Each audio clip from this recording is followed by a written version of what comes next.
Meni počasi že resno zmanjkuje idej za uvode z medvedjo matematiko. Tako da, če ima kdo kako idejo, se priporočam spodaj pod komentarji. Lep pozdrav, z vami sem Explicit in če se morda spomnite, sem v začetku tega meseca dal ven video z naslovom Bitcoin 2022. Tam sem predstavil svoj pogled, kako bi se lahko leto 2022 izteklo za Bitcoin in seveda tudi ostale kriptovalute. V videu ste zagotovo opazili, da je bil moj pogled kar precej medvedji. In če se morda tudi spomnite, na tem kanalu večkrat ponovim, da je treba imeti vsaj 2 ali več planov ali scenarijev. Zakaj? Zato, ker če imaš samo enega, potem ne tradaš, ampak gamblaš. In zagotovo največji izziv vsakega traderja je to, da ko si postavi svoj plan oziroma scenarij, pa naj bo bikovski ali medvedji, no, po tem planu mora najti oziroma postaviti plan, ki ta prvemu nasprotuje. To pa je namreč zelo težko, zato ker ljudje smo čustvena bitja in postanemo tako tudi navezani na svoje ideje. In s tem tudi, ko pač gledamo naokoli, namesto da bi iskali kontradikcije, iščemo potrditve. Ker precej psihološka zadeva, vem. Če boste verjeli ali ne, ko sem delal video Bitcoin 2022, sem imel izrisan tudi bikovski plan. In ko sem ga izrisal, preprosto nisem mogel verjeti, da bi se sploh kaj takega lahko zgodilo. In točno to se dogaja zdaj. Torej, kaj se je zgodilo? Nisem bil dovolj kontradiktoren samemu sebi oziroma nisem bil dovolj vztrajen pri tem. To je zdaj tudi ena izmed mojih novoletnih zaobljub. In še ta druga lekcija, trg bo skoraj vedno šel po ta manj pričakovani poti. Tega se ne naučiš samo enkrat, nažalost, ampak večkrat znova in znova. Tako da v tem videu to vsekakor popravljam, predstavil bom bikovski in medvedji scenarij na mesečnem Bitcoin grafu. Še prej si pa oglejmo aktualno dogajanje, tako da jaz predlagam, da se kar potopimo v grafe. Smo na Bitcoin dnevnem grafu.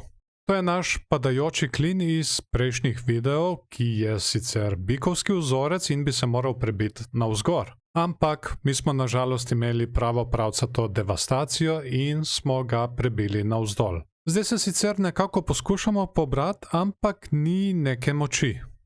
RSI se je tudi lepo ohladil in ni več toliko preprodan.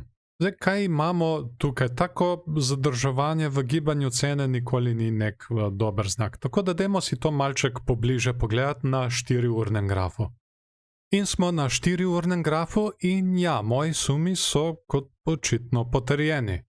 Tukaj zelo očitno delamo medvedjo zastavo, ki kot kaže jo lahko zdaj prebijemo. Ampak moramo še počakati, da se dokonča ta svečka in seveda, še vedno nas lahko potegne nazaj, kot se je na primer to zgodilo tukaj. Ampak ja, imamo medvedjo zastavo in to ponavadi signalizira padec, kar pomeni, da nas lahko čaka še en padec. In imamo pred sabo mesečni graf, tukaj bomo imeli tako bikovski kot tudi medvedji scenarij. Naj nas najprej vrnem na stanje pred približno enim mesecem. Kako se to naredi, sem vse obrazložil v ta prvem tutorialu. In sicer takrat sem izrisal tole.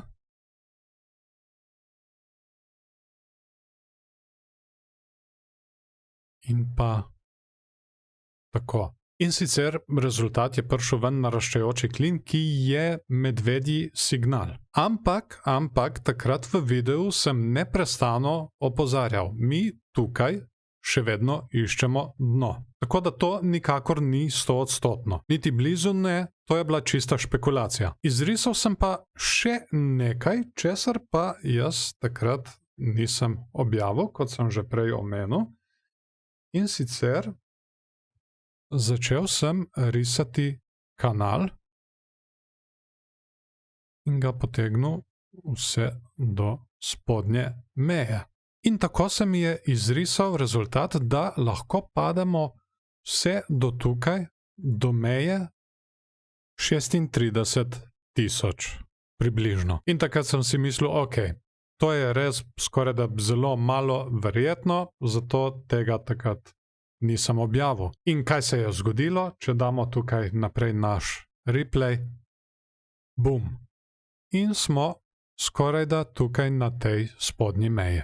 In zdaj seveda, da se bo ta bikovski scenarij odvijal še naprej, moramo obvezno ohraniti tole strukturo tukaj, ki je naraščajoči kanal. Naraščajoči kanal ponavadi signalizira nadaljevanje trenda in tukaj, kot vidimo, jasno kaže gor.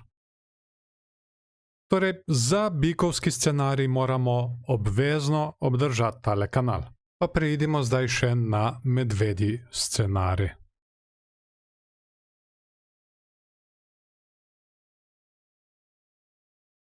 To je zelo verjetno lahko tudi dvojni vrh. Tako da ta konec meseca bo zelo ključen. To bo tam nekje čez dober dan. Če ne obdržimo te meje s telesom svečke, se lahko izvede medvedji vzorec dvojnega vrha in potem slika ne bo nič kaj lepa, ker nas lahko potegne kar globoko dol.